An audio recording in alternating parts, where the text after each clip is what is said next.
Bom dia, queridos. Bom dia também aos que estão assistindo a gente pelo YouTube. Estamos em período de férias e é um grande prazer voltar para casa e principalmente sentir um cheirinho de novo aqui. Quero aproveitar também para deixar aqui registrado os meus parabéns pelos 45 anos da organização desta igreja e que foram comemorados no mais alto e grande estilo. Deus continue abençoando vocês e também os nossos irmãos desta igreja que tanto contribuíram e contribuem atualmente para que esta igreja continue sendo luz para esta comunidade. Aqueles que não me conhecem, o meu nome é Lucas.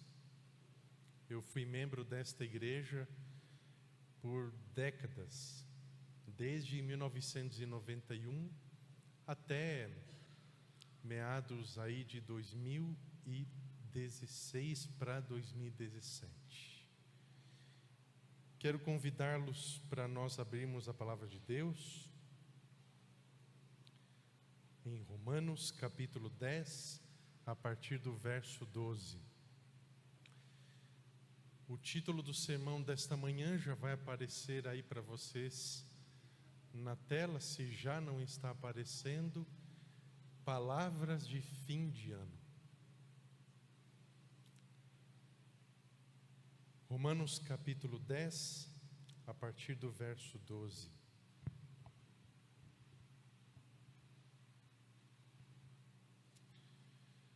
Romanos 10, a partir do verso 12, nós lemos assim: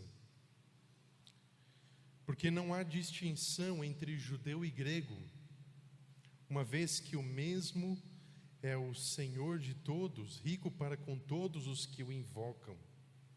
Porque todo aquele que invocar o nome do Senhor será salvo. Como, porém, invocarão aquele em quem não creram? E como crerão naquele de quem nada ouviram? E como ouvirão se não há quem pregue? E como pregarão se não forem enviados? Como está escrito: Quão formosos são os pés dos que anunciam coisas boas.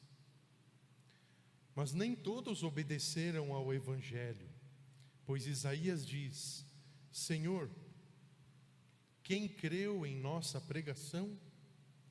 E assim a fé vem pelo ouvir, e ouvir pela palavra de Cristo. A carta aos Romanos é um verdadeiro compêndio teológico, um tratado de teologia do primeiro século depois de Cristo. Evidentemente, tendo Paulo como seu autor, mas quem escreveu esta carta não foi Paulo. Isso pode, num primeiro momento, causar certa surpresa. E isso tem uma explicação totalmente, não só razoável e convincente, mas também histórica. Era muito comum no primeiro século, pelo menos não nos momentos de perseguição, que os escritores do Novo Testamento se utilizassem do trabalho dos redatores. Esses redatores eram como se fossem secretários aos quais eles ditavam as palavras que eles escreveriam, e dessa forma eles fariam o primeiro rascunho, depois eles encaminhariam esse mesmo rascunho para um processo de redação, revisão, melhor dizendo, e nessa revisão ou redação eles fariam ajustes, correções que fossem necessárias. Então, dessa forma, o autor poderia ditar ou poderia encaminhar o seu próprio rascunho. No século XIX, Ellen White também utilizou esse tipo de trabalho. ela escrevia a próprio punho e encaminhava para as secretárias. E elas tinham este trabalho de fazer a revisão do escrito que foi trazido até elas. Então, elas faziam a revisão, correções gramaticais, e elas voltavam a Ellen White com o texto revisado, certinho, sem quaisquer problemas, para submeter à análise dela. E caso ela aprovasse o texto redigido, ele seria então publicado. Algo assim então acontecia no primeiro século. Outra questão também que envolvia isso era o material que era utilizado para escrever, que geralmente era o papiro. Também utilizava-se o pergaminho, que era composto de pele de animal, porém este era muito mais caro na época. Então geralmente se utilizava ainda o papiro em alguns momentos. Então a carta aos Romanos, ela é produto do ministério do apóstolo Paulo, que foi exercido ali ao longo desses anos ali, do ano 34 até por volta dos anos 62 a 64 depois de Cristo. E geralmente, notem mais uma questão aqui, geralmente essas cartas, elas eram encaminhadas através de uma pessoa, caso o autor não pudesse entregá-la pessoalmente. Então, às vezes, elas viajavam durante alguns dias de navio, até chegar ao seu local de destino. Dessa forma, é bem diferente do que nós estamos acostumados atualmente, com as coisas em tempo real, em nossa mão. Naquele tempo, às vezes, demorava muito tempo para que a carta chegasse. Em Romanos capítulo 10, nós temos uma alusão ao assunto que Paulo já vinha escrevendo desde o capítulo 3. Ele afirma aqui no verso 12 que não há distinção entre judeu e grego. A palavra grego também pode ser entendida como gentio, porque o Senhor é um só, é o mesmo Deus de todos. E dessa forma, Paulo começa a sua retórica, o seu raciocínio, através de perguntas. E notem como são interessantes essas perguntas. Primeiramente, ele começa apresentando uma afirmativa. Depois de dizer que o Senhor Deus é rico para com todos os que o invocam, afirmando a sua generosidade, a sua disposição de abençoar as pessoas em qualquer lugar, qualquer que seja a sua nacionalidade, a sua misericórdia. Ele afirma que todo aquele que invocar o nome do Senhor será salvo. A expressão todo aquele, ela está associada a esta afirmativa anterior, que não há judeu nem grego. Então todo aquele é todo aquele mesmo, não é somente todo judeu, é todo ser humano na face da terra. E a partir desse momento, ele lança provocações. A partir do momento que o ponto principal aqui é o da invocação, como que essas pessoas vão invocar o nome de Deus, se ainda não aprenderam a crer nele? E como vão crer se elas nunca ouviram? E também, como ouvirão se não há quem pregue? Notaram a progressão que começa aqui? A palavra pregação, no grego, ela tem esse significado: ouvir. Ouvir. E é justamente esse o ponto que aparece aqui no verso 17. A fé vem pelo ouvir, ou através da pregação. E Paulo chama a atenção dos leitores desta carta para o livro de Isaías. Em Isaías já se falava em pregação. Diga-se de passagem, a pregação não começa nem mesmo em Isaías, ela é muito mais antiga. Muito mais antiga. A pregação, ela se torna necessária a partir do momento que o pecado tem lugar neste mundo e uma mensagem precisa ser enviada, precisa ser disseminada. É fato que nós temos a missão de Deus a ser cumprida, e ela pode ser cumprida das mais diferentes maneiras, e jeitos, e formatos, expressões. Nós podemos cumprir a missão de Deus cumprimentando as pessoas à recepção, com um sorriso e dando as boas-vindas. Nós podemos cumprir a missão fazendo parte da equipe da Ação Solidária Adventista. Nós podemos cumprir a missão quando fazemos amizade com nossos vizinhos. Mas uma coisa que precisa ficar clara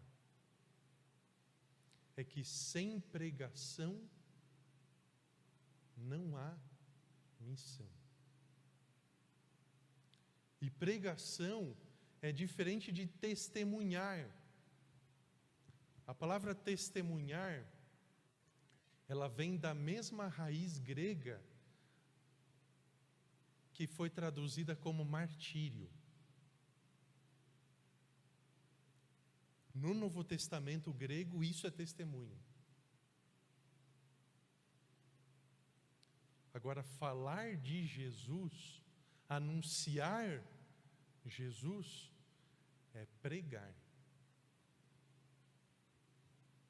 Não há como pregar sem falar, de forma alguma. De forma que tudo o que fazemos em termos de missão, como um dos exemplos que eu citei agora há pouco, eles têm um propósito específico,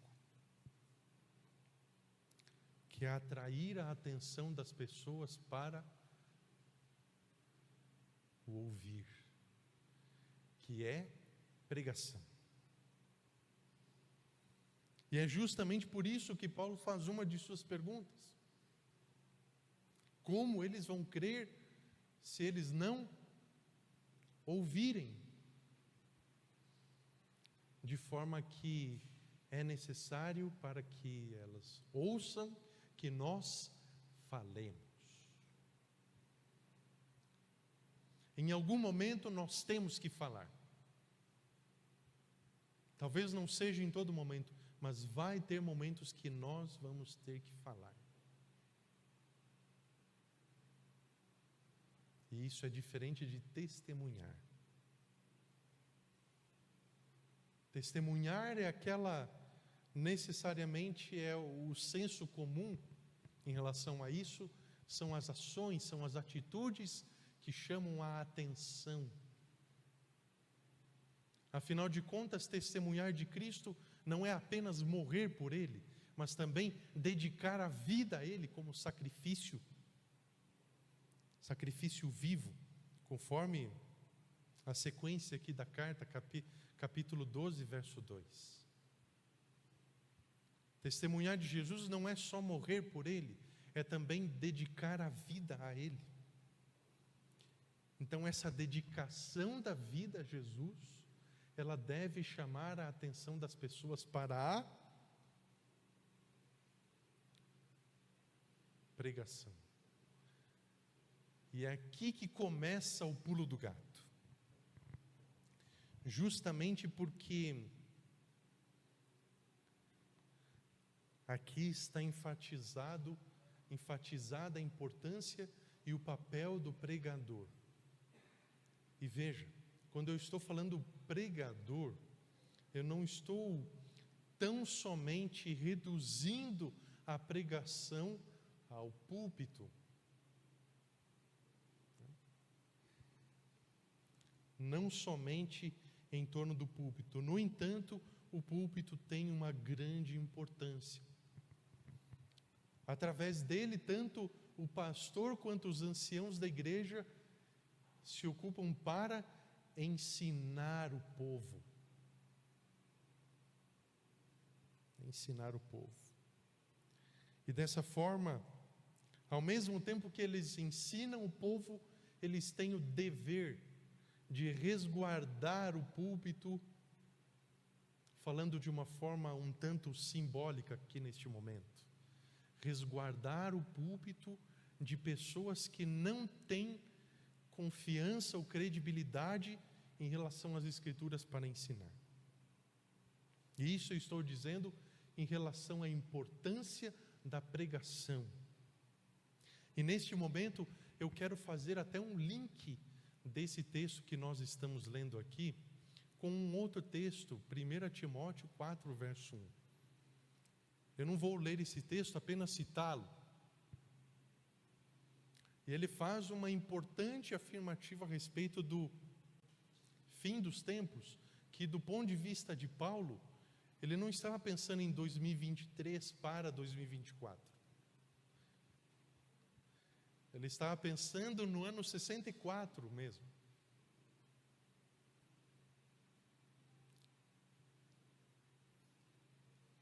O Espírito afirma expressamente que nos últimos tempos, ou nos últimos dias, alguns apostatarão da fé.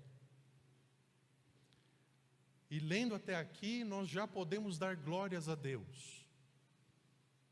Você que está aí em casa também pode fazer o mesmo, porque Paulo escreve que alguns não são muitos e também não são todos. Glórias a Deus por isso. Mas quando nós terminamos de ler o verso, nós percebemos que, mesmo que sejam alguns, a situação é problemática, porque esses alguns estão dando ouvidos a espíritos enganadores e doutrinas de demônios. E é aqui que nós fazemos o link com Romanos capítulo 10. Porque a partir do momento que o mensageiro de Deus prega a palavra, as pessoas têm a oportunidade de ouvir. Então nós temos duas situações aqui. Em um primeiro momento, as pessoas podem, e é recomendável, ouvir a palavra de Deus através do mensageiro. Mas não é só isso que existe. Já no tempo do apóstolo Paulo, já existiam falsos mestres de um outro lado, que ensinavam heresias. João, nas suas cartas lá perto do Apocalipse, e também o apóstolo Pedro, também naquelas cartas próximas, também falam a respeito dos falsos mestres. Inclusive na carta de 1 João, capítulo 4, verso 2, existe lá uma das provações que podem e devem ser impostas a todas aquelas pessoas que aparecem publicamente afirmando serem mensageiros de Deus. Olha, irmãos, eu vim aqui para trazer uma mensagem de Deus. É mesmo, querido? É. Então João recomenda lá, e entenda que essa não é não é o único critério bíblico para demonstrar isso, mas no contexto da carta isso foi apresentado, que era o reconhecimento da encarnação de Jesus, ou o reconhecimento do Deus que se fez homem. Diga-se de passagem, isso é um critério que se soma a todos os outros que já estão apresentados na palavra de Deus. Então, ao mesmo tempo que existem pessoas que ouvem a palavra de Deus de um lado aqui, também existem as outras pessoas que dão ouvidos, o quê? As outras fontes que não são a palavra de Deus. Que não dão ouvidos ao Espírito Santo. No Evangelho de João, capítulos 14 ao 16, pelo menos 2 ou 3 vezes, João apresenta o Espírito Santo como o Espírito da verdade. Em comparação ou em contraste a isto, no capítulo 8, verso 44, ele afirma que o diabo é o pai da mentira. Porque quando ele fala mentira, ele fala do que ele é próprio. Ele é mentiroso, é pecador desde o princípio. Então nós temos 2 situações aqui. E aí, Paulo dá o eco ao que Isaías já afirmava no Antigo Testamento. Senhor, quem creu em nossa pregação? Quem creu em nossa pregação? Então é essa progressão. O pregador, o mensageiro de Deus, ele fala e as pessoas ouvem. E isso é pregação. As pessoas ouvem e à medida que elas aceitam ou recebem a palavra de Deus no coração, o que acontece? Elas creem em Deus. Como uma demonstração interna de que elas aceitam a Jesus como Salvador. E a partir desse momento elas fazem o que mesmo? Elas invocam o nome do Senhor. Essa expressão invocar, ela tem o sentido de não só citar o nome de Deus, não só de mencionar o nome de Deus em voz alta, como uma invocação literal, mas fazendo uma alusão à adoração. Elas aceitam a Jesus como Salvador, o reconhecem como Deus e passam a obedecer. E é esse o sentido da palavra ouvir aqui em Romanos capítulo 10. Ouvir é atender, é obedecer, é no sentido de escutar, não somente de exercer a capacidade de escutar alguém falar. É ouvir o que alguém dizer e colocar em prática. Portanto, para nós encaminharmos para a conclusão a partir do que Paulo escreve, para que uma pessoa anuncie o conhecimento de Deus, ela precisa ter conhecimento.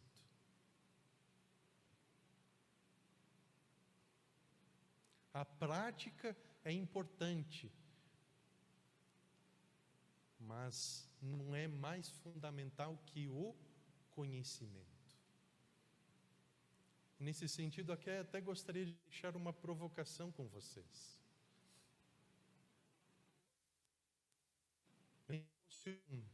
Um dente ciso que fosse, que é uma cirurgia também. Vamos supor que você não tenha um plano odontológico, não tenha dinheiro para pagar no particular um dentista, um cirurgião dentista, melhor dizendo. Mas suponha que você conhece perto da sua casa uma pessoa que não é dentista, não tem diploma, mas essa pessoa já assistiu diversos tutoriais no YouTube sobre como fazer uma extração no dente ciso. A pergunta é: essa pessoa nunca estudou, ela não obteve o diploma como resultado. Você teria confiança suficiente na habilidade dessa pessoa, na capacidade dela, na sua competência, a ponto de você deitar na sua cadeira, se é que ela vai ter uma, para que ela faça essa cirurgia, por mais simples que pareça ser?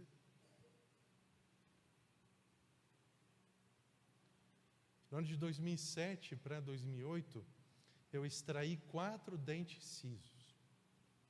Eu tive que recorrer, na época, a um especialista que é, nessa área, conhecido como bucomaxílico. Não é um ortodontista, é uma pessoa especializada só nessa parte aí. Porque o ortodontista não conseguiu realizar. Agora, imagina se o problema é ainda pior, um tumor cerebral. Queridos, eu estou dramatizando um pouquinho, justamente para enfatizar a importância do conhecimento. E quando eu estou dizendo isso, não significa que nós devemos nos tornar amantes do conhecimento, inclusive do conhecimento bíblico. Muito menos que devemos nos assentar numa cadeira de uma faculdade de teologia. Mas quando se trata de ouvir a respeito do Evangelho, para crer em Jesus e invocar o nome do Senhor para a salvação, queridos, é necessário conhecimento. E na atualidade, mais do que nunca, haja vista que muitos movimentos e indivíduos oferecem a salvação em muitos outros formatos, os quais não possuem nenhuma orientação bíblica. Às vezes pode ser uma orientação prática, pode ser algo fácil, faça isso e você será salvo. Faça uma doação e você será salvo. Ou pratique estes costumes e deixe de praticar outros e você será salvo. Sendo que o caminho bíblico para a salvação é extremamente, centenas ou milhares de vezes, pelo menos, mais fácil que este. Neste momento eu até cito Atos capítulo 2, verso 37, quando o sermão de Pedro é interrompido, basicamente, e os ouvintes que estavam ouvindo o sermão fizeram uma pergunta: irmãos, o que nós temos que fazer? Opa! Até esse momento, o que Pedro estava fazendo? Ele estava ensinando, ele estava também pregando, ou estava também transmitindo conhecimento. Existe um aspecto cognitivo nessa parte aí. Afinal de contas, até que chegue o momento da decisão, que também tem um aspecto cognitivo muito evidente, muito claro envolvido, é necessário fazer o quê? Entender a informação, conhecer Jesus a partir daquilo que é apresentado pelo seu mensageiro. Então, Pedro começa falando de Jesus, desde o Antigo Testamento, da mesma maneira como Jesus também costumava fazer, e assim as pessoas eram levadas a pensar. E no verso 37, elas chegaram a um ponto que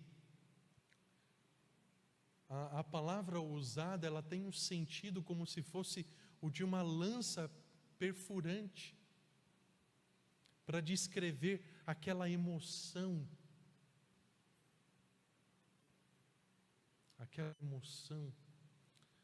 Eu não estou falando da emoção de um momento, a partir de uma música, eu estou falando da emoção de conhecer ou de passar a entender o Evangelho. Compungiu-se-lhes o coração.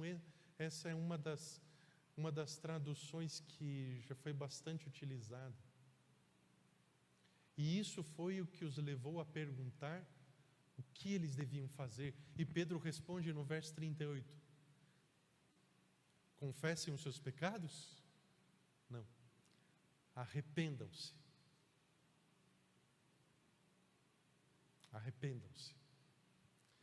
E cada um de vocês precisa ou seja batizado para a remissão dos vossos pecados, e assim vocês receberão uma casa. Não, um carro. Não. Melhor que isso, o dom do Espírito. Veja, eu não estou inutilizando a casa e o carro, mas comparando com Jesus, em termos de prioridade, a necessidade mais urgente. Então, para que eles cheguem a essa conclusão, era necessário conhecimento, para que fosse tomada uma decisão, e que não fosse uma decisão meramente emotiva,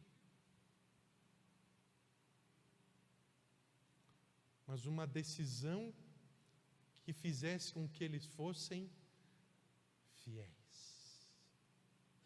É o resultado da aceitação de Jesus como Salvador. O resultado da salvação é justamente esse, dentre tantos outros, é a fidelidade. A pessoa passa a amar a Jesus, ela passa a considerá-lo como Salvador e, portanto, ela passa a ser fiel a Ele, ela passa a caminhar ao lado dEle. Portanto, irmãos, a prática é importante, é muito importante, mas ela precisa ser orientada pelo conhecimento da Palavra de Deus. Isso é mais importante ainda que a própria prática, porque sem a lâmpada para os nossos pés, lá de Salmo capítulo 119, verso 105, a gente vai se orientar com o quê? A praticar o quê? Sem a Bíblia? Não, é porque eu tive uma experiência com Deus no ano passado. Pastor Ivan, a gente estava conversando há meses atrás sobre as questões de revelações, assim. Ainda está muito na prática que pessoas queiram depender de revelações imediatas, queiram testar a Deus pedindo sinais e... Senhor, se aquele homem é o homem que o Senhor quer que eu case, me dê um sinal aqui agora. Senhor, se o Senhor quiser que eu me reconcilie com aquela mulher, me dá um sinal. Se o Senhor não me der sinal, eu vou entender que o Senhor não quer reconciliação nenhuma.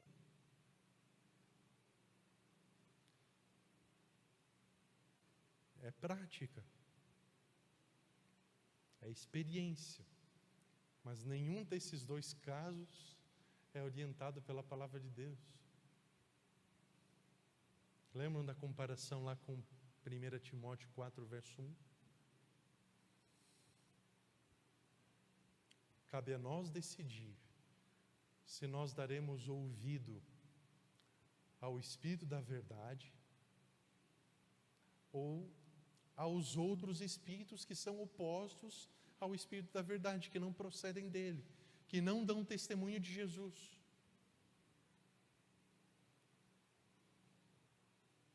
É a decisão que nós temos que tomar diariamente, quando nós assistimos algo na TV, quando nós pesquisamos conteúdos na internet e somos colocados à prova. Queridos, a pregação tem uma grande importância. E a pregação também tem que ser orientada pela palavra de Deus. Na Igreja do Portão nós estivemos fazendo já o curso de homilética, né?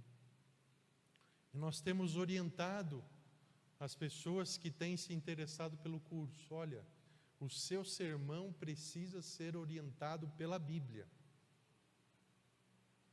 Se você apenas ler o verso e depois esquecer da Bíblia e falar apenas aquilo que vem à sua cabeça, deixa de ser sermão. Você não está nutrindo, você não estará alimentando, não é mais a palavra de Deus. Porque você está apresentando a palavra de Deus a partir do momento que você expõe o pensamento do autor bíblico. E depois disso você tira aplicações.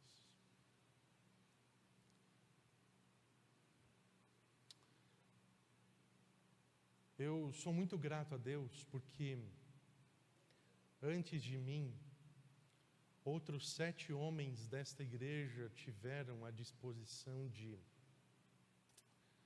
se entregar plenamente ao serviço do Senhor e ir estudar teologia. Só quero apresentar algumas coisinhas aí para vocês. Hoje, dia 30 de dezembro, completam-se 23 anos desta foto aí do centro. Eu lembro que nesse dia eu estava numa ansiedade tremenda. Acho que eu nem dormi direito. Da expectativa do momento em que desceria as águas. E em seguida, alguns anos depois, né? Aí nós estamos em 2007 para 2008, a ordenação ao diaconato. E esse foi um momento muito importante na minha vida, porque também envolveu conhecimento. Nessa fase, eu estava num certo perigo de estar envolvido e aceitar outras crenças que não eram exatamente crenças bíblicas, mas que se pareciam com essas. Então, esse momento aconteceu justamente porque eu tive uma orientação melhor nesta época. O pastor Dário que conduziu este momento, ele teve a paciência de sentar comigo por diversas vezes para me orientar, para me ensinar, para corrigir pontos. Ensinar exige paciência. E aí, eu acho que estamos aí novamente, né? Alguns anos, eu acho que 5 anos depois, mais ou menos, nós estamos aí num curso que marcou época na minha vida e também na vida de várias pessoas desta igreja. O nome desse curso, nesta época, foi chamado de Ciclo de Discipulado, a coisa que surgiu em 2006, a partir da divisão sul-americana. Nesse mesmo período, eu também, enquanto não retornava ao UNASP, eu também dedicava alguns domingos por mês para estudar teologia lá no Colégio do Boqueirão. E mais uns anos depois, no mês de fevereiro de 2017, este é o primeiro dia de aula da Faculdade de Teologia. Então, alguns dos que estão aí à minha frente, esta foto fui eu que tirei, são meus amigos até hoje. E deles eu guardo recordações, inclusive desses quadros cheios de palavras e conjugações em hebraico. O pastor Ivan também deve ter umas belas de umas recordações. Eu costumava fazer o seguinte, às vezes eu não enxergava muito bem porque, como vocês podem ver, a letra do professor não ajudava muito. Então, eu pegava o meu celular, tirava uma foto e continuava copiando, que dava para ampliar, dar o zoom, né? 7, 8 graus no olho esquerdo, não é fácil. E também a gente continuou convivendo com os irmãos nas práticas. Além da convivência com os colegas dentro e fora da sala de aula, em diversos momentos a gente continuou sendo preparado até que chegasse esse momento aí, quando saímos para a missão do estágio do evangelismo em 2019, que acontece geralmente no terceiro ano. Aí estão juntas as duas turmas. Eu sei que eu não estou aparecendo facilmente aí, como se fosse aquela antiga brincadeira do procurando o Oli, né? Mas eu estou lá para trás. Talvez alguém já tenha me encontrado aí. Meus amigos mais da afinidade, aí chega a pandemia, a gente transforma a igreja que a gente estava fazendo a prática pastoral, de liderança pastoral em 2020. Ninguém podia vir à realidade mundial, então praticamente se tornou como se fosse um estúdio de transmissão. E a gente fez Semana Santa e diversas outras programações dessa forma aí quase o ano todo. Então aí nós temos aí as fotos, respectivamente, para envio ao estágio de evangelismo, e a de baixo a foto de formatura. E vocês lembram da ordenação ao ancionato, né? Ao diaconato. Essa aí foi a ordenação ao ancionato em 2020. Foi um momento singular, porque em meio a uma pandemia, então nós pudemos participar desse momento tão singular. Até que chegou o dia da saudade, né? Que é conhecido como o dia da formatura. E pela graça de Deus, isso também me possibilitou que eu também continuasse estudando, ainda hoje, graças a Deus, inclusive entrando aí para o mestrado em teologia. Por isso eu dou graças a Deus, porque antes de mim houveram outras pessoas como o pastor Armando Setembrino, Anísio Rezende dos Reis, Luiz Maximiliano de Oliveira, Edilson Cardoso, Etelvino Ricardo e vários outros, Jonas Vendrechovski,